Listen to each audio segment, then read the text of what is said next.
There's a factor I was actually forgetting about in how one of the major changes in politics that happened over about the last decade. That's when you really see it, like gas. The non-profiteer issue. A lot of people on the left, there's this thing with the punditry of the left that I've realized, no, you just have to lance them. We know you did that. We know you do that. That kind of thing. Especially somebody like me, that it's like a lot of my life was, I was raised on the kind of liberal left end of culture. Only to find out, well, okay, I should be able to prove all of this. So let me take on my, people who would, critique my position. And then I started to find that their proof was extraordinary from their arguments.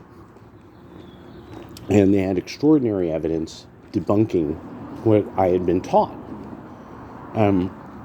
So at one point, I kept stumbling on something, and it started to become that kind of thing of like, so you don't notice that the guy, who comes into the joint and picks up the envelope, you don't notice this guy every time you're there. It was that kind of thing. Carnegie Mellon Foundation. Your educational programming is brought to you by the Rockefeller Foundation. Now, nobody on the left of center in our society thinks that there might be something wrong with that. I actually confronted somebody with this. They can't even begin to fathom the idea that maybe there's a problem with historically some of the most wealthy, the names attached to the most wealthy people in the history of our nation, and the foundation that they created, that all of a sudden this foundation is a good thing. And it doesn't require proof.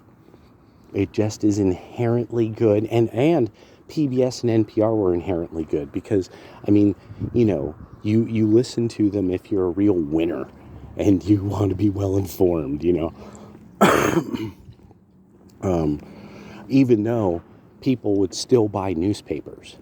When NPR and PBS were considered totally legit news, why did people still buy newspapers? Derp, derp, derp. Why did Sirius satellite radio even become a thing? Derp, derp, derp. Because NPR and PBS were never very good. And it was Gen X we understood this.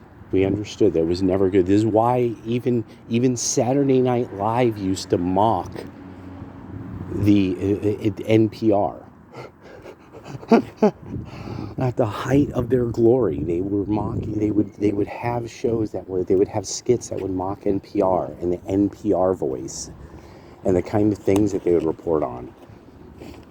So now, non-profiteers, a lot of what the millennial activists, they got in on this. The Gen X lefties, millennial lefties, they got in on this. And so a lot of Gen Zers need to get and I'm also making this for the people on the left who are wondering, how are we going to turn this around? Okay, we know about the non-profiteering, that these non-profit organizations are schemes. So, and we know it. We know what's going on. We know a lot of these various kind of groups that are supposed to be, doing activism for the awareness of the Islamic plight and blah, blah, blah. And we know it's bullshit. Hassan likes acting like, the oppression of Islamic people, when he was like this rich foreigner brought to New Jersey. I didn't even realize, I thought he was born there. I didn't even realize, oh my God, you really are the quintessential rich foreigner socialist, pig, just pig dog, like you're just truly just reprehensible lowlife. Literally the stereotype. Like, this is actually a stereotype that and especially when it comes to people who are swarthy or consider themselves swarthy. And what it is, the reason why he's so narcissistic, the whole thing is that you get it immediately. He was a fat Arab. He's in New Jersey. He's this fat Arab, and all the Italian guys got more attention than him.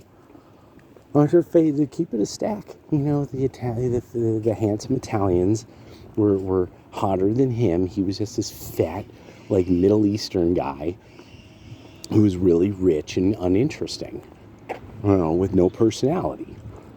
That was probably what his youth was kind of like, and so you can see why he ends up behaving the way he does. But people like me, I got put on by somebody about non-profiteering because they had been mobbed up and they knew how to exploit nonprofits.